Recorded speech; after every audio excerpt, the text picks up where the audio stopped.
It's the Ross Tucker Football Podcast. Oh, yeah, it is.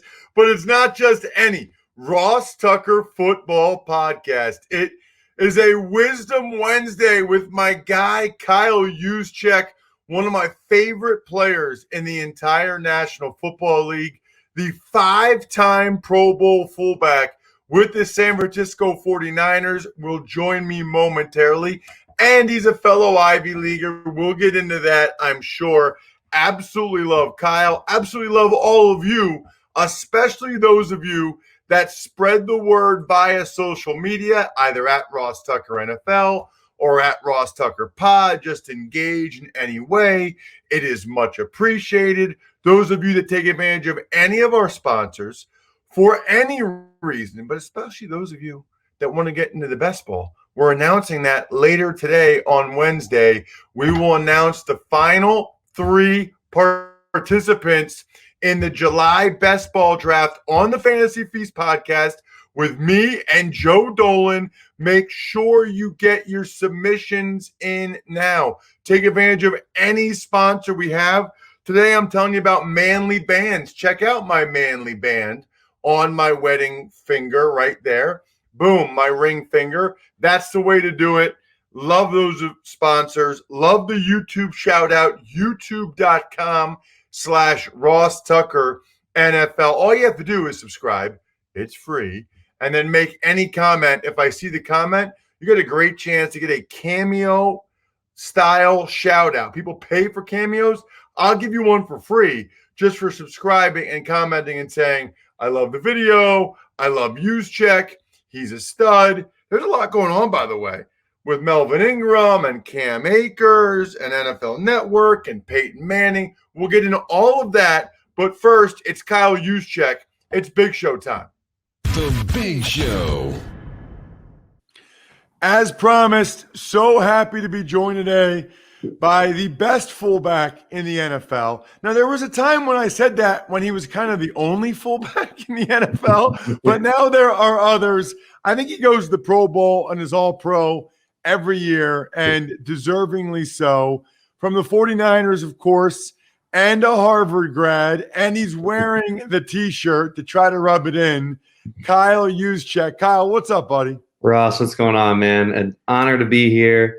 And I knew I was going to see that Princeton helmet behind you, so I had to bring some of my own ammo and remind your listeners you're not the only Ivy Leaguer here. Nice. Does it? But I know you made a ton of money. You have an awesome career. But does it still keep you up at night that you weren't able to get accepted academically to Princeton? Absolutely not. Easiest choice of my life was going to Harvard. So, you know what? I never asked you this. I know you're from Ohio. We're near Cleveland? Yeah, I'm like 30 minutes south of Cleveland, and Medina is the town. Okay. What other options did you have? Did you have MAC offers? I think people are always curious about Ivy League guys in the NFL. Okay, were they like a stud and they turned down these big programs, or were they a late bloomer? What was your deal? Yeah, I fell more into that late bloomer category. I had offers all across the Ivy League, all across the Patriot League. But my only 1A offer was from Miami of Ohio. And I only got it when I called the coach to tell him that I was going to Harvard. And his, to try and persuade me, he said, well, what would a scholarship to Miami do for you? I was like, honestly, at the time, nothing, because the year before they had gone, I think they were 0-11, and going to a good Ivy League school as opposed to a MAC school or whatever division they were in at the time that wasn't so good, just wasn't as appealing. So you were recruited by everybody as a tight end? No, mostly linebacker. That was another thing that drew me to Harvard, was that they wanted me to play tight end, and I wanted to stay on offense. Although, in the beginning of high school, my first time getting onto the varsity field was playing middle linebacker, and fell in love with it. Sophomore and junior year, that was my thing. I love making tackles. I love running the defense, all of that. But it was my senior year that I really started to pick it up on offense. I started scoring touchdowns, and I realized how fun that was. So I wanted to keep scoring touchdowns once I got to college. So that was one of the deciding factors of going to Harvard is that they saw me as a tight end, as most of the rest of the Ivy League was a linebacker. You know what's funny about that, Kyle? One of the reasons why I went to Princeton instead of like scholarships to William and Mary or Delaware or whatever was because Princeton said I could play defensive end. Yeah. And so I went there and I actually started a couple games as a freshman at D end. And then Christmas break, I went back home to Reading, Pennsylvania, an hour west of Philly. We got a keg of Yingling every night and went to the diner like at 2 a.m. and I would get ham and cheese omelet, a big stack of pancakes, and a chocolate milkshake at 2 a.m. After kicking a keg of Yingling, I went back to school at 284. Oh, they're like, what did you do? I was like, I don't know. I had an awesome time. Yeah. And that's when they moved me to offense. And thank goodness, because I wouldn't have had a prayer in hell of making the NFL on the D line. So it's just kind of funny how things work out. And definitely so you an never advantage of playing O-line is you get to eat like that. Yeah, exactly. You never really played fullback because what people don't know. I think you've been on the show before, but it was a while ago. What people don't know is I called a lot of Kyle's games in college, like a lot. Oh, and you and Cam Brate were the two tight ends. Yep. You never really played fullback in college. Like, is it correct that the first time you played fullback was at the Senior Bowl? Yeah, like officially, I lined up in the backfield a little bit in college, only when we get down on the goal line or some short yardage situations, but I was never even in the eye. I was always in kind of an offset eye, or we were in a bunch formation. I was kind of back off the line of scrimmage, but never was I really like lined up behind the quarterback until I was at the Senior Bowl. And you must have killed it at the Senior Bowl to get drafted in the 4th round. So, I mean, you must have just been killing dudes. It went really well. I had a natural feel for finding those running lanes, which is something that I think is a little underappreciated when you know what, I get tagged in these things every year around draft time about this guy's going to be the next Kyle Juszczyk, and it's always a hybrid, like a guy that's switching to the position that was some kind of tight end. He was a defensive end, he was a linebacker, but he's going to play fullback now.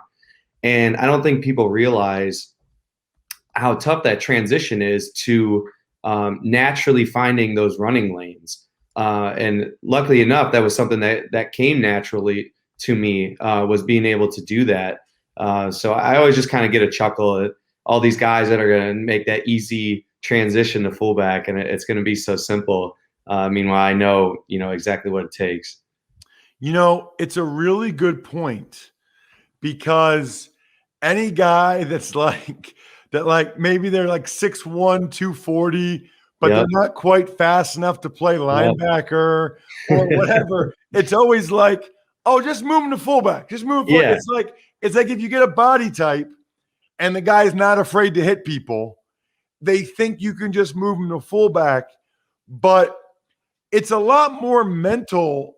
Would you say it's more mental or more natural feel? In other words, when you're finding those running lanes, is it, I know my key, I know my read, I know where I'm looking, I know where to insert, or is it like, man, I just kind of have a natural feel for this as if I'm carrying the ball? Yeah, I think it is more of that natural feel, because things move so quickly and you have to be able to adjust on the fly. And if you're out there thinking, it's not going to work out so well. And I mean, I can remember back in college, and there was one game actually against Dartmouth that I was playing a little more in the backfield, and we were going to run some lead ISOs.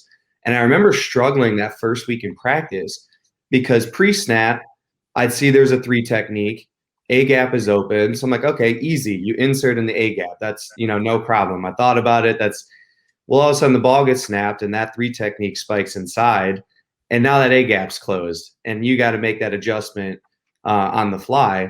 And if that's something you're thinking about, you look robotic or you run into your guard's butt or whatever it is, it's something that does need to come naturally. And you got to have, the footwork to be able to do so.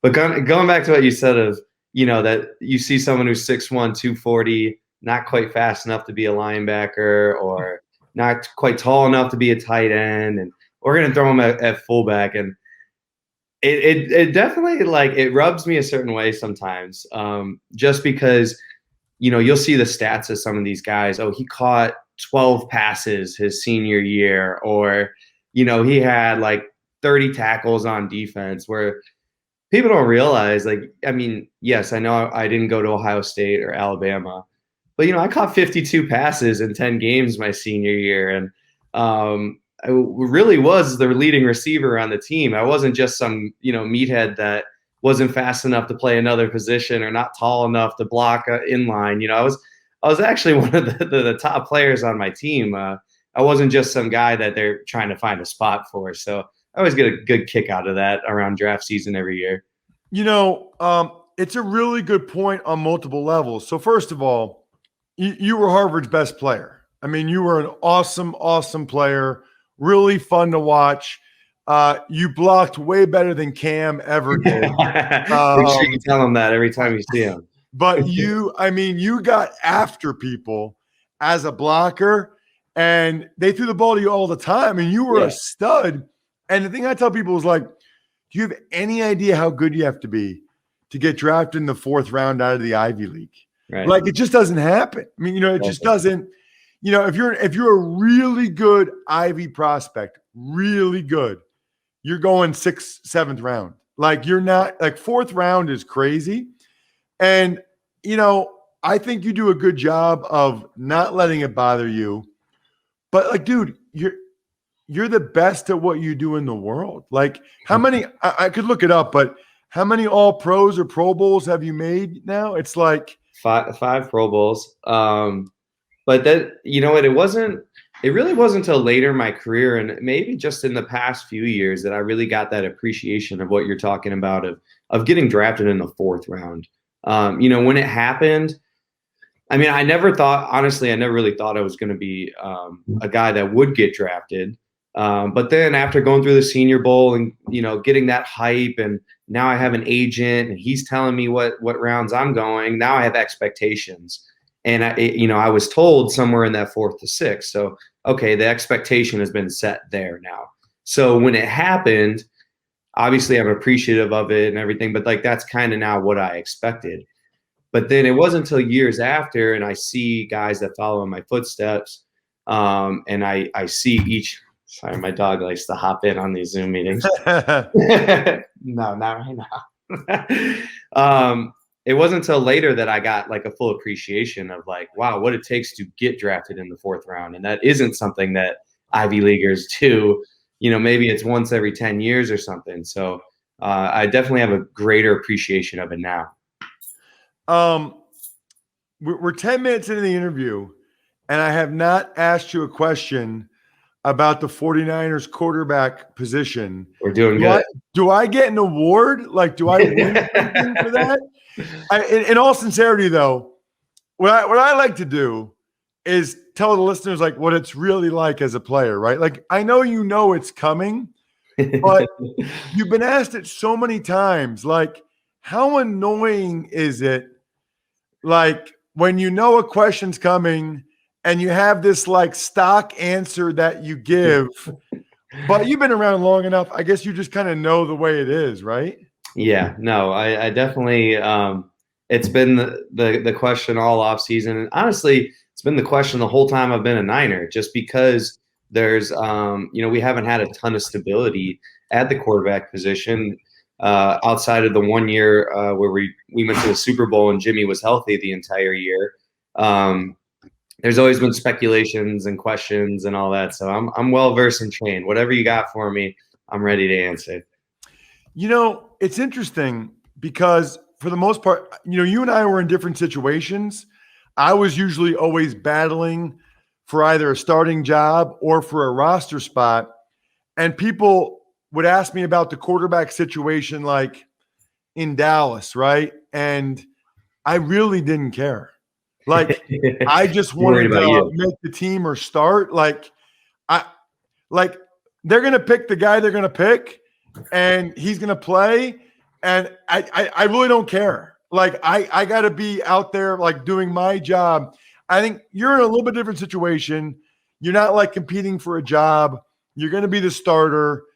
You're trying to win a Super Bowl, and who plays that position is important to you. But I guess the question is like, how often do you really think about it? Like how much, like, I think people think like all the time, you're like, ooh, I wonder if it'll be Jimmy, or I wonder if they'll bench Jimmy for Trey. Like you probably haven't really thought about that in that way at all, other than if somebody's asking you about it.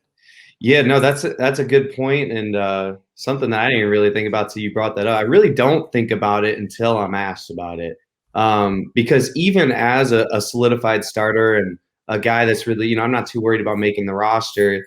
I still am very much concerned on what I need to do, and in the off season and what I need to do to get myself better. There's really just not a lot of time spent there thinking about, who's our quarterback going to be? What can I do to make him get better? I mean, there's nothing I really can do at this point. So, and it's also, just being in a NFL locker room, you're going to support whoever's under center, no matter who it is. So whoever that guy is, he's going to have my support, and he's just going to know that I'm doing everything I can to get myself prepared, and that's just going to benefit whoever it is. So last question on this. In 2004, in Buffalo, we won 9 of our last 12 games. We were pumped up for the next year. And then they cut Drew Bledsoe to go with J.P. Lossman as the quarterback. And that was the one year when I remember talking to in the offseason, the other offensive linemen. And I started 13 games that year. And we were pretty upset because with Drew, we felt like we had a chance to go and make a playoff run and see what would happen. With JP, we knew at a minimum that there was going to be some growing pains. Is there any thought, Kyle, that like with Jimmy, you guys went to a Super Bowl and you probably should have won it. With Trey, 1 year FCS guy, young guy, very talented, all that, but like it's probably unlikely that you go to the Super Bowl and win it this year if he's the quarterback, right? So is there any thought in your mind like, man, I hope it's Jimmy and I hope Jimmy balls out and we win it all and then Jimmy gets to go somewhere else, whatever it is. Is there any part of you that's like, man, if it's Trey, are we really going to go win this whole thing? Because you're 30 now, it's year 9. Like, you got to be thinking about that. Yeah. No, I'm a realistic guy and I know the numbers and, correct me if I'm wrong. I don't think there's been a rookie quarterback that's won a Super Bowl. So yeah, I'm aware of that. And my thought is that as long as Jimmy's healthy, I think he's our guy. And I think that that doesn't mean that there's not a place for Trey to contribute in year 1. So my thought process really is that if Trey's out there, there's something that he's doing right during the week that Kyle sees that, all right, whatever he's doing is going to help us win. So my thought and my hope is that Jimmy's balling, but so is Trey during practice, and we can find ways to implement him into the offense and help us win games. So that's just what I'm hoping for, and try not to think about what the implications are, what it would really take for him to be, the full-time starter. I mean, that most likely means either Jimmy's not playing well, which means the team's not doing well, or that means Jimmy's hurt, which, we saw last year what happened when Jimmy was hurt. So those, aren't the best situations. So I try not to think that that's where we're headed. Let's talk about Kyle Shanahan's offense. It is really fun to watch what he does with you and Kittle and the other tight ends for that matter. And sometimes I see you, Kyle, in the run game and like the poor corners or safeties, like they don't even know they're just not used to taking on blocks from someone like you. It looks like they look like a fish out of water. Now, look, you did go to a Pro Bowl in Baltimore, because I was going to say how much of your success do you think is related to more or less being featured at times in Kyle's offense? But you went to a Pro Bowl in Baltimore as well. But it's got to be nice to not just be a fullback that's in there on ISO. Like, you get to do some really cool things as far as fullbacks go. Yeah, without a doubt. I definitely have had the most fun in San Francisco because, like you said, I am a little more featured, and featured is different in a, as a fullback. I'm not the featured halfback or, the number one receiver. But you're an offensive line guy that can appreciate blocking schemes. And I'm very much featured in the run game and being at the point of attack and kind of, setting the tone for where we're going in the run game. And I really do have so much fun with it. But I also, a lot of what I do, I wouldn't be able to do if it weren't for one, Kyle and Mike McDaniel, our now offense coordinator, kind of their vision in putting me in those roles and in those spots, but also their vision for other guys on the field, in that if you want to play in Kyle's offense, all 11 guys have to be willing to block. And I mean, that includes your number one receiver. Like, if you watch clips of him in Atlanta, Julio Jones is out there blocking, man. He's it doesn't matter who you are. You have to be able to block. And I mean, I think back to this year, I think it was the opening play against the Jets where Raheem Mostert went like 80 yards for a touchdown. We put our Z receiver, Kendrick Bourne, on the middle linebacker and had him swap out with me, and I'm blocking the corner.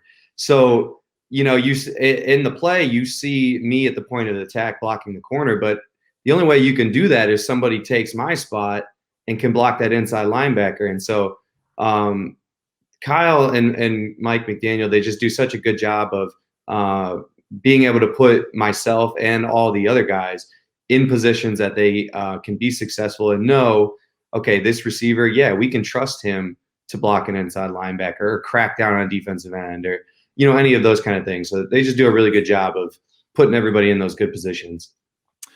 Last question. Training camp is right around the corner.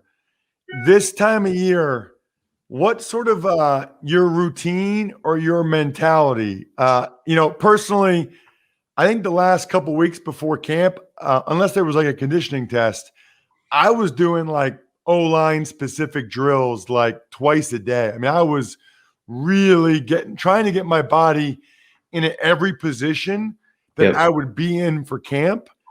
And, there was like a nervous excitement / dreading it a little bit because especially with training camp back then, dude, it was different. Like it was and I always had to battle. So, it's like, and I don't know about you, but I never took a day off. Like even like Tuesday, the off day, I would still go in and lift or whatever. So like, you kind of know, like, man, I am 2 weeks away or 1 week away from my ass being grass for 5 months. 5 months of not a single day off. Well, not to ruin your last 2 weeks here, Kyle, but what's your mentality? No, that it's honestly, I relate to you so much there in that. So my first 4 years in Baltimore, I 100% had that feeling of dread. Because like you said, like I knew what it was going to be. And even only 5 years ago, things were different. Just the way we practiced and the physicality of training camp and just the hours and all that kind of stuff was just much more intense, even just 5 years ago. And I knew, I'm sitting 2 weeks out from training camp. All right, I'm 2 weeks away from, I know I'm going to injure my neck in training camp because we're going to be smashing. I know I'm going to get some kind of blister because we're playing 3 hours and you're sweating into your cleats and your feet just turn to mush. I know that we're going to be going from 8 a.m. till 8 p.m. And, those were all things that realistically, you're just not looking forward to that part of it. But it's been so much different in San Francisco that it's so funny. It's just in these past couple of years that I've had to get out of that mindset, because every year that I've showed up to San Francisco, early on, I was kind of like, gosh, that dread. We're going to the training camp. Like, I know what it's going to be. And then I get there and I'm like, man, this isn't bad. Like, I enjoy coming here every day. they don't run us into the ground. Like, we're playing football and we're getting after it and it's intense, but like, it's enjoyable. Like, I'm happy I'm here. And so now that I'm going into my 5th training camp of Kyle's, that the tension has been released, and I really am. I'm excited. I'm excited to go back and just see my teammates, and I know what a good time I have going into the facility every day, and even more so with this off season being shortened, and I was only out in California for like 2 weeks this whole off season. That I miss it a little bit. I want to go play football with my friends at the end of the day. So I'm enjoying my last 2 weeks. There is something to the mental side of it as well, because like you said, it's going to be a 5-month grind, no matter how physical or not it is. I'm the same way. I go in 7 days a week. On that off day, I'm in the facility all the time. So you have to enjoy the time that you are away from it. But I'm excited to get back to it too. Awesome. Check out this man on social media. I love the Twitter handle at Juszczyk44, which is way easier than trying to spell his last name. I know how to say it. I still don't know how to spell it, but I go with Juszczyk. I know that that's the way to go. Kyle, thank you so much for coming on the show, man. Really appreciate it. Yeah, no problem, Ross. I had a blast. So I know Kyle is newly married, or relatively newly married. I should have asked him about his wedding band, in particular, if he got a manly band like I'm rocking right now. Huge fan of this company.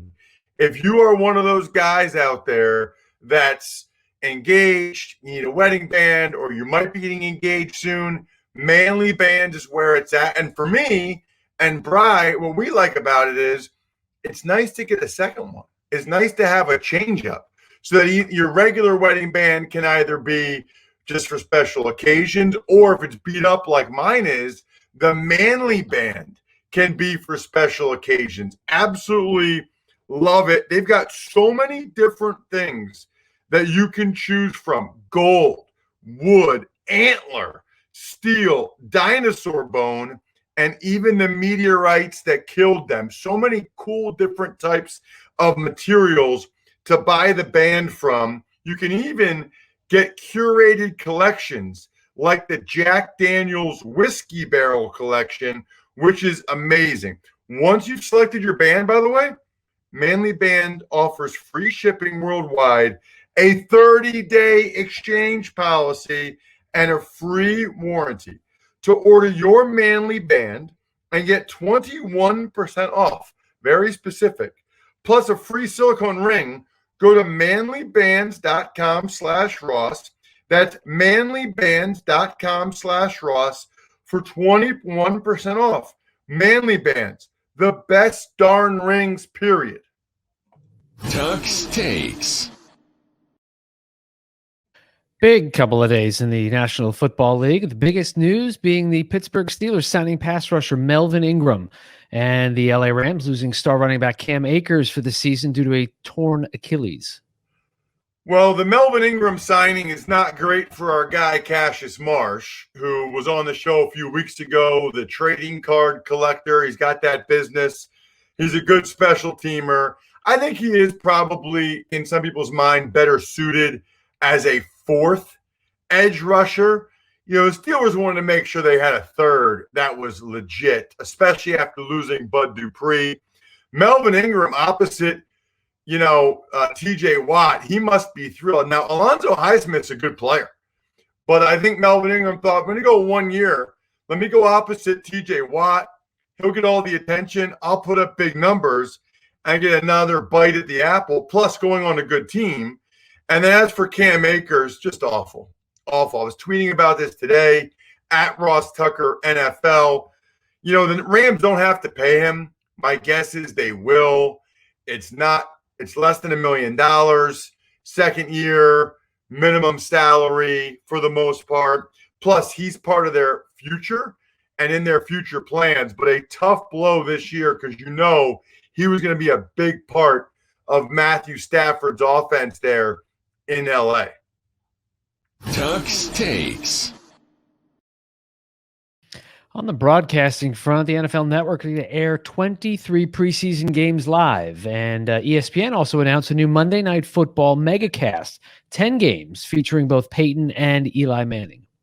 Right, so for the 23 preseason games, that's awesome. One of them is Patriots at the Eagles.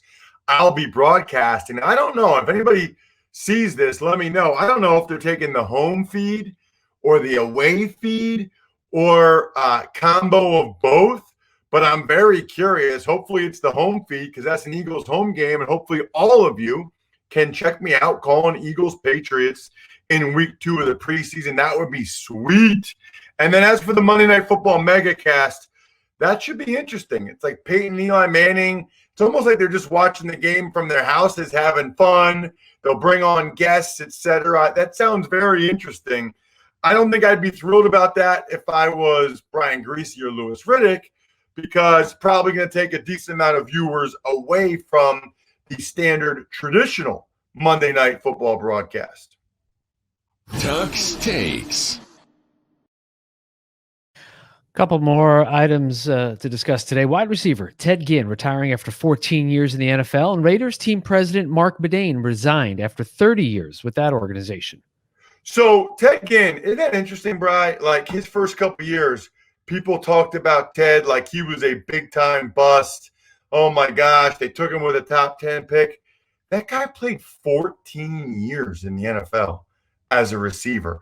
That is amazing. He is anything but a bust. Now, maybe he didn't become a star or a dominant player with the, I think, number 9 overall pick, but a 14-year career, hard to describe just how incredible that is. Kudos to Ted on a terrific career. And Bedane, it sounds like, Bri, he was mainly, I guess he was there for so long, though, but his main function was to get them this stadium in Vegas, and he did that, but he's not going to stay on to like see what it's like when there's a crowd there.